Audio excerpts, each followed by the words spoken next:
No inverno de 1943, enquanto os campos de batalha europeus se tingiam de vermelho sob o peso da Segunda Guerra Mundial, o Brasil enfrentava seu próprio dilema existencial. A Força Expedicionária Brasileira havia sido formada após anos de pressão internacional, mas o mundo olhava com desdém para aqueles soldados vindos dos trópicos. Como podem homens que nunca viram neve lutar nas montanhas geladas da Itália? Perguntavam os generais aliados em seus gabinetes aquecidos. O emblema da FEB, uma cobra fumando um cachimbo com a frase "A cobra vai fumar", provocava risos mal disfarçados nos corredores do comando aliado. Mas havia algo que os estrangeiros não compreendiam sobre o povo brasileiro: a capacidade de transformar o improvável em realidade, de fazer do impossível uma questão de honra nacional. Getúlio Vargas, em seus momentos de solidão no Palácio do Catete, sabia que enviava seus filhos não apenas para lutar contra o fascismo, mas para provar ao mundo que o Brasil merecia seu lugar entre as grandes nações. O coronel João Batista Mascarenhas de Moraes caminhava pelas instalações do Campo dos Afonsos enquanto observava os primeiros voluntários da FEB. Eram homens de todas as regiões do país, gaúchos acostumados ao frio das serras, nordestinos temperados pelo sol escaldante do sertão, paulistas vindos das fábricas, cariocas das favelas e dos bairros nobres. Muitos mal sabiam empunhar um rifle americano Springfield, outros nunca tinham visto um tanque de perto. "General", disse o Major Olímpio Mourão Filho, aproximando-se com uma expressão preocupada, "os instrutores americanos estão dizendo que precisaremos de pelo menos 2 anos para preparar adequadamente estes homens." Mascarenhas observou um soldado nordestino desmontando e remontando sua arma com uma destreza natural que surpreendia até mesmo os veteranos. "Major", respondeu com um sorriso enigmático, "estes homens carregam em suas veias 5 séculos de luta pela sobrevivência. Eles não precisam de 2 anos, precisam de uma causa pela qual vale a pena morrer." A verdadeira prova de fogo veio em setembro de 1944, quando os primeiros escalões da FEB chegaram à Itália. O frio cortante dos Apeninos era algo que nenhum manual de treinamento poderia ter preparado aqueles homens para enfrentar. Nos primeiros dias, os casos de hipotermia se multiplicaram, e os comandantes aliados começaram a questionar abertamente se não havia sido um erro incluir tropas brasileiras na campanha italiana. O tenente-coronel Castelo Branco, observando seus homens tremerem nos abrigos improvisados, sentiu o peso da responsabilidade nacional sobre seus ombros.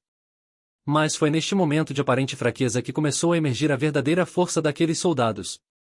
Os gaúchos ensinaram aos nordestinos como suportar o frio, enquanto os nordestinos mostraram aos sulistas como encontrar água em terrenos áridos. O soldado Expedito Santos, um caboclo do interior de Minas Gerais, tornou-se lenda ao improvisar um sistema de aquecimento usando latas de conserva e álcool combustível que salvou dezenas de vidas nas primeiras semanas. O batismo de fogo da FEB aconteceu no setor de Camaiore, em setembro de 1944. As forças alemãs, entrincheiradas nas colinas rochosas, haviam repelido 3 ataques consecutivos das tropas aliadas. Os veteranos da Wehrmacht zombavam daqueles macacos tropicais que chegavam para substituí-los na linha de frente. O capitão Nelson de Mello, comandando uma companhia de fuzileiros, reuniu seus homens na madrugada gelada de 16 de setembro. "Hoje, companheiros", disse ele, sua voz ecoando no silêncio tenso da trincheira, "mostramos ao mundo do que é feito um brasileiro." O ataque começou às 6 da manhã, com os morteiros brasileiros abrindo fogo contra as posições inimigas. Mas foi o que aconteceu a seguir que pegou todos de surpresa, e em vez de avançar em linha reta como os manuais ensinavam, os brasileiros começaram a se mover como caçadores na mata, usando o terreno irregular a seu favor, aplicando técnicas de guerrilha aprendidas nas lutas contra os cangaceiros no Nordeste e os revolucionários gaúchos no Sul. O sargento Antônio Silva, um ex-vaqueiro do sertão de Pernambuco, liderava um pelotão de reconhecimento através das colinas pedregosas quando avistou uma posição alemã bem camuflada. Seus homens, acostumados a rastrear gado perdido no meio da caatinga, identificaram os sinais que os soldados europeus não conseguiam ver em pegadas na lama, galhos quebrados, até mesmo o cheiro diferente do tabaco alemão no vento. "Fritz está ali atrás daquela pedra", sussurrou Silva para o soldado João Guimarães, apontando para um aglomerado de rochas aparentemente vazio. A emboscada que se seguiu foi executada com uma precisão que deixou até mesmo os observadores aliados impressionados. Os alemães, acostumados à guerra de trincheiras e aos ataques frontais, não esperavam pela astúcia daqueles homens que tinham aprendido a lutar contra um inimigo ainda mais implacável, na própria natureza brasileira. Em menos de 1 hora, a posição que havia resistido a 3 dias de bombardeio pesado estava nas mãos da FEB. A notícia da primeira vitória brasileira se espalhou rapidamente pelos quartéis aliados, mas muitos ainda a consideravam um golpe de sorte. O verdadeiro teste viria com a Operação Encore, planejada para outubro de 1944. O objetivo era tomar a cidade fortificada de Monte Castelo, uma posição estratégica que controlava todo o vale do rio Reno. As defesas alemãs eram consideradas impenetráveis em bunkers de concreto, campos minados, ninhos de metralhadora posicionados em pontos de tiro perfeitos, e uma guarnição veterana comandada pelo Oberst Klaus Miller, um oficial prussiano que havia lutado na Rússia e na França. Quando o plano de ataque foi apresentado aos comandantes brasileiros, o silêncio tomou conta da sala de reuniões. O general Mark Clark, comandante do Exército americano, olhava com ceticismo para aqueles oficiais latinos. Senhores, disse ele finalmente, esta operação já derrotou 2 divisões americanas e uma inglesa. Tem certeza de que querem assumir este encargo? O coronel Mascarenhas de Moraes levantou-se lentamente, seus olhos percorrendo cada rosto na sala de reuniões. General Clark, respondeu com a serenidade que se tornaria sua marca registrada, meus homens não vieram até aqui para escolher lutas fáceis. Vieram para provar que o Brasil merece estar ao lado das grandes nações democráticas. O plano brasileiro para tomar Monte Castelo era radicalmente diferente de tudo que havia sido tentado antes. Em vez de um ataque frontal massivo, eles propunham uma série de operações de infiltração usando pequenos grupos de soldados especializados. O Major Delmiro Pereira Lima, um ex-oficial da Polícia Militar de São Paulo que havia combatido os revoltosos de 1932, seria responsável pelo treinamento das unidades de reconhecimento. Durante 2 semanas, ele ensinou aos soldados como se mover em silêncio absoluto, como comunicar-se usando apenas sinais, como sobreviver por dias atrás das linhas inimigas com equipamentos mínimos. A preparação para Monte Castelo revelou aspectos únicos do caráter brasileiro que surpreenderam até mesmo os próprios comandantes da FEB. O soldado Arlindo Lúcio da Silva, um pescador do litoral cearense, desenvolveu uma técnica de camuflagem usando lama e vegetação local que o tornava praticamente invisível mesmo a poucos metros de distância. O cabo Joaquim Xavier, ex-seringueiro da Amazônia, ensinava a seus companheiros como identificar armadilhas pelo som do vento nas árvores, como reconhecer terreno minado pela forma como a vegetação crescia. Mas era na adaptação dos equipamentos que os brasileiros demonstravam seu verdadeiro gênio improvisador.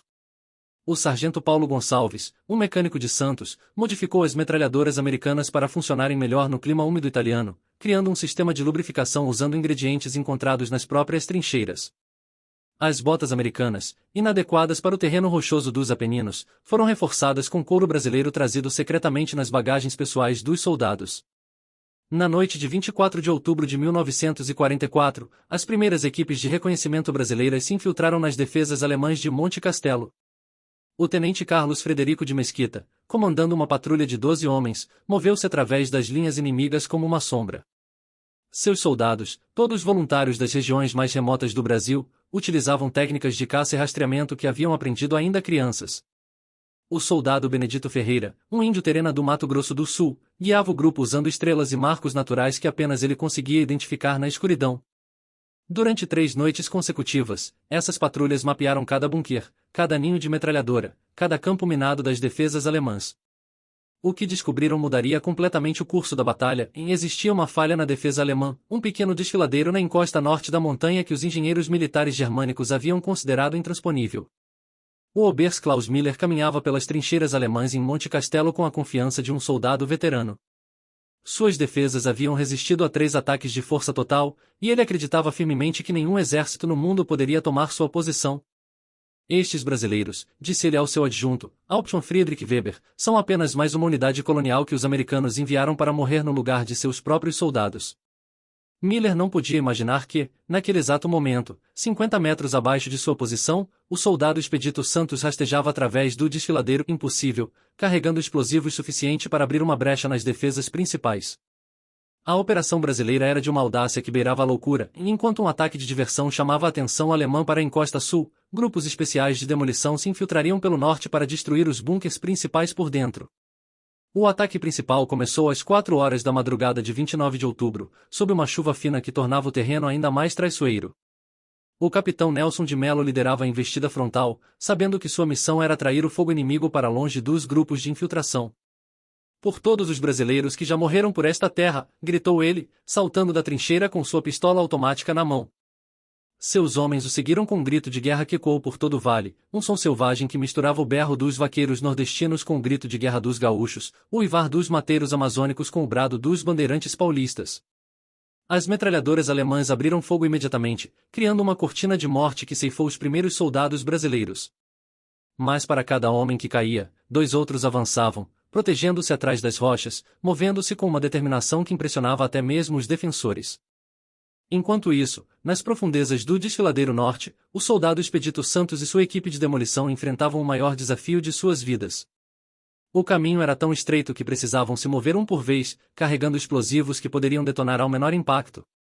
A chuva havia tornado as rochas escorregadias como sabão, e um passo em falso significaria uma queda mortal de mais de 100 metros. Devagar, companheiros, sussurrava Santos, lembrem-se das subidas na Serra da Mantiqueira quando éramos meninos. Hora após hora, eles escalaram a face rochosa da montanha, guiados apenas pela luz fraca das estrelas e pela intuição desenvolvida em anos de vida no interior do Brasil. Quando finalmente alcançaram a retaguarda das posições alemãs, o sol já começava a clarear o horizonte, e o som da batalha na encosta sul indicava que o ataque de diversão estava custando muitas vidas brasileiras. A explosão dos bunkers alemães pegou Miller completamente de surpresa. Em questão de segundos, suas defesas impenetráveis se transformaram em escombros fumegantes, e soldados brasileiros emergiam das crateras como fantasmas vingativos. O soldado João Guimarães foi o primeiro a entrar no comando alemão, sua baioneta brilhando na luz fraca do amanhecer. Miller, tentando reorganizar suas tropas, encontrou-se face a face com um caboclo magro do interior de Minas Gerais que o encarava com olhos que já haviam visto demais. Erobers, disse Guimarães em seu português carregado de sotaque mineiro, enquanto apontava sua arma para o peito do alemão, a cobra fumou. A rendição de Monte Castelo aconteceu em menos de 2 horas após o início do ataque principal, um feito que deixou atônitos todos os observadores militares aliados. Mas o preço da vitória havia sido alto, 42 brasileiros morreram na operação, e mais de 100 ficaram feridos. A notícia da tomada de Monte Castelo se espalhou como fogo na palha seca através de todos os teatros de operação da Segunda Guerra. Nos quartéis generais aliados de Londres a Washington, oficiais que até então mal sabiam localizar o Brasil no mapa começaram a estudar os relatórios sobre a operação brasileira. O general Dwight Eisenhower, comandante supremo das forças aliadas na Europa, solicitou pessoalmente uma cópia completa do plano de ataque usado pela FEB. Como diabos estes brasileiros conseguiram em algumas horas o que nós não conseguimos em meses? Perguntava-se o general George Patton, conhecido por sua arrogância, mas forçado a reconhecer a superioridade tática demonstrada pelos sul-americanos. Mais importante ainda, a notícia chegou ao Brasil através das ondas de rádio, e pela primeira vez desde o início da guerra, o povo brasileiro teve motivos para se orgulhar de seus soldados no exterior. Mas o verdadeiro teste da FEB ainda estava por vir. Com a vitória em Monte Castelo, os brasileiros haviam provado sua competência tática, mas os alemães não pretendiam aceitar passivamente a derrota. O general Albert Kesselring, comandante das forças alemãs na Itália, decidiu fazer dos brasileiros um exemplo. Se permitirmos que estas tropas coloniais nos derrotem sem resposta, disse ele em uma reunião com seus oficiais superiores, estaremos enviando uma mensagem de fraqueza para todos os nossos inimigos. A resposta alemã veio na forma da Operação Herbstnebel, a névoa de outono, um contra-ataque massivo planejado para destruir completamente a FEB e recuperar todas as posições perdidas nos Apeninos. 3 divisões veteranas da Wehrmacht, incluindo a temível 232ª Divisão de Infantaria que havia lutado em Stalingrado, foram transferidas para o setor brasileiro com ordens explícitas de ensinar uma lição àqueles macacos sul-americanos. O coronel Mascarenhas de Moraes recebeu os primeiros relatórios de inteligência sobre a concentração alemã com a serenidade característica dos grandes comandantes.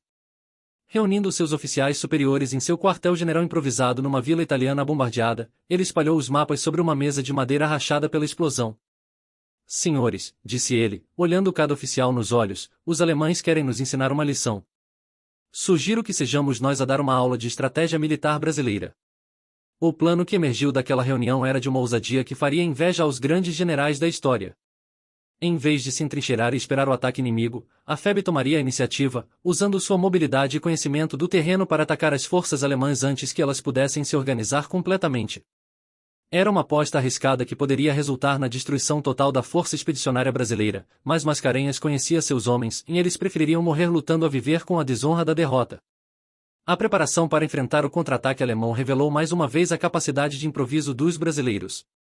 O Major Olímpio Mourão Filho organizou uma rede de informantes entre os civis italianos que rivalizava com os melhores serviços de inteligência europeus.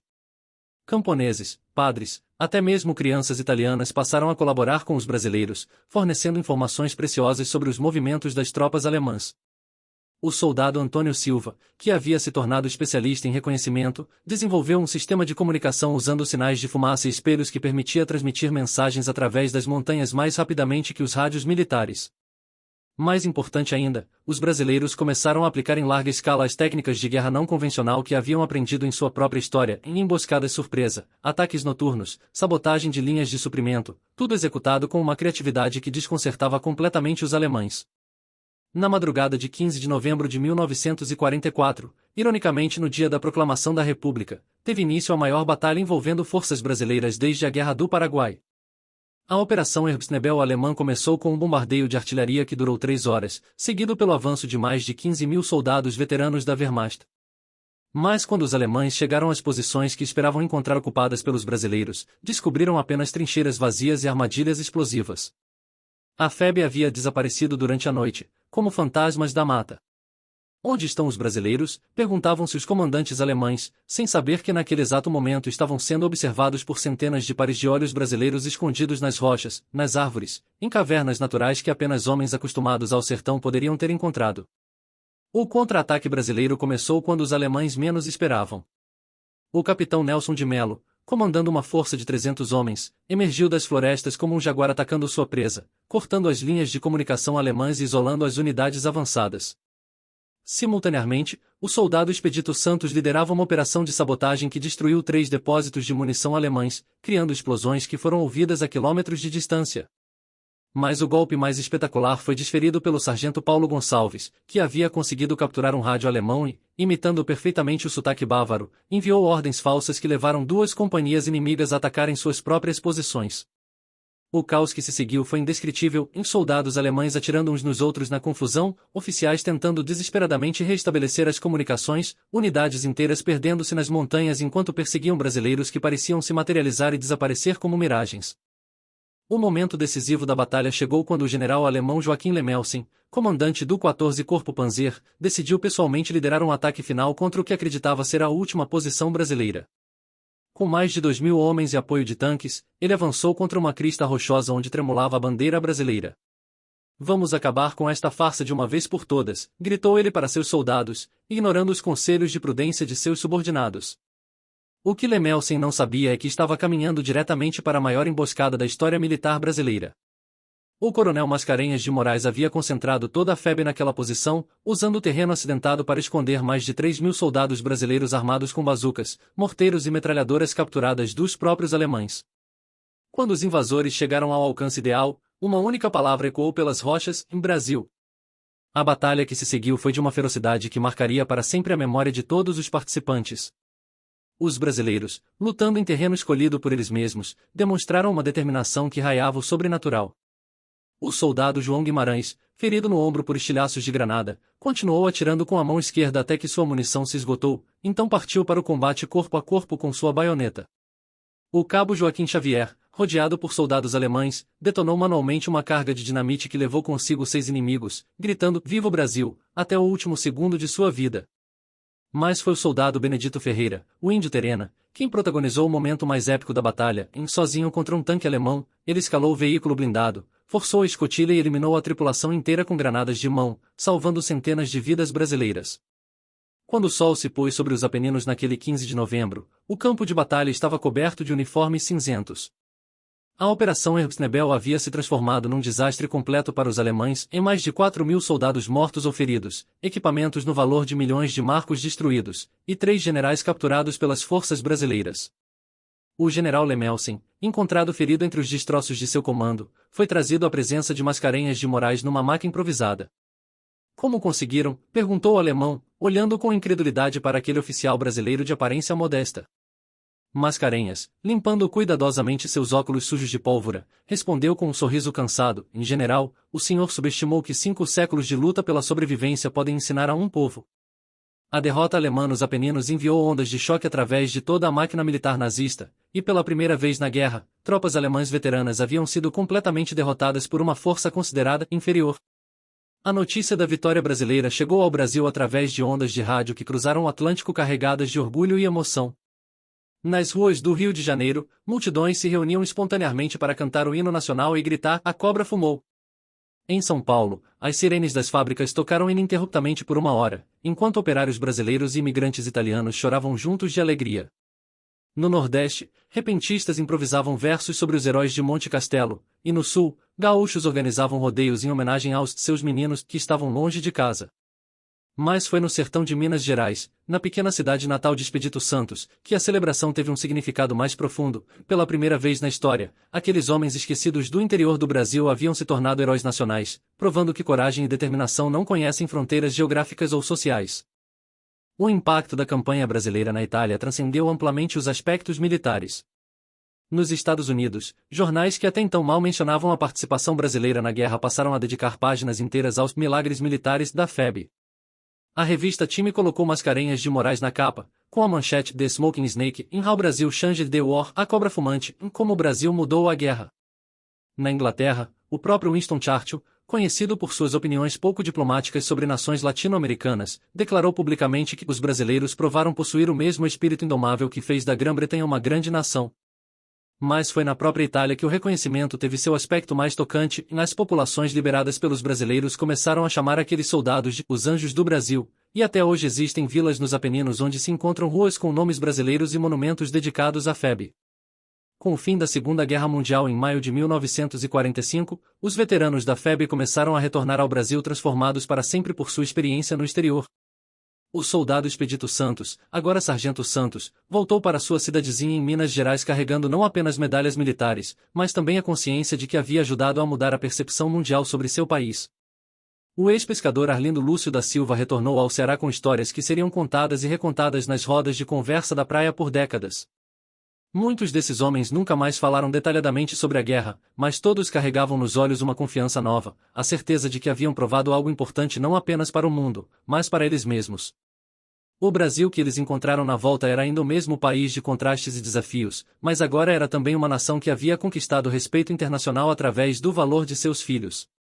O legado da FEB estendeu-se muito além dos campos de batalha italianos. A experiência de comandar tropas brasileiras em combate formou uma geração de oficiais que influenciaria profundamente a história militar do país nas décadas seguintes. Castelo Branco, Olímpio Mourão Filho, Ernesto Geisel e muitos outros veteranos da campanha italiana levariam consigo as lições aprendidas nos Apeninos para os eventos que definiriam o Brasil na segunda metade do século XX. Mais importante ainda, a participação brasileira na Segunda Guerra Mundial quebrou definitivamente a percepção de que o Brasil era uma nação periférica incapaz de influenciar eventos mundiais. O país que enviará a FEB para a Itália era o mesmo que, décadas mais tarde, emergiria como uma potência regional e global, capaz de mediar conflitos internacionais e liderar iniciativas de paz.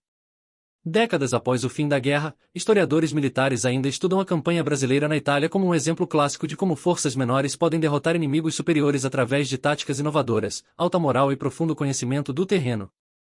As técnicas de guerra não convencional desenvolvidas pela FEB influenciaram doutrinas militares em todo o mundo, e oficiais de diversos países visitam regularmente os campos de batalha de Monte Castelo para estudar as táticas brasileiras. Mas talvez o aspecto mais importante do legado da FEB seja simbólico, a prova definitiva de que determinação, criatividade e coragem podem superar qualquer desvantagem material, e que o verdadeiro valor de uma nação não se mede apenas por sua riqueza ou poder, mas pela qualidade do caráter de seu povo. Hoje, quando se caminha pelos cemitérios militares italianos onde repousam os brasileiros que nunca voltaram para casa, é impossível não refletir sobre o significado profundo daquele momento histórico. Aqueles homens, muitos dos quais mal sabiam ler e escrever, haviam compreendido instintivamente algo que escapava aos estrategistas mais sofisticados, em que a guerra, em sua essência mais fundamental, é um teste de caráter nacional. E nesse teste, o Brasil havia sido aprovado com distinção. A cobra não apenas fumou, ela ensinou ao mundo inteiro uma lição sobre coragem, determinação e o poder transformador da fé em uma causa justa. O emblema da FEB, antes motivo de piadas, tornou-se um símbolo de respeito internacional e orgulho nacional que perdura até hoje, lembrando a todas as gerações futuras que não existe obstáculo que não possa ser superado quando um povo acredita verdadeiramente em si mesmo.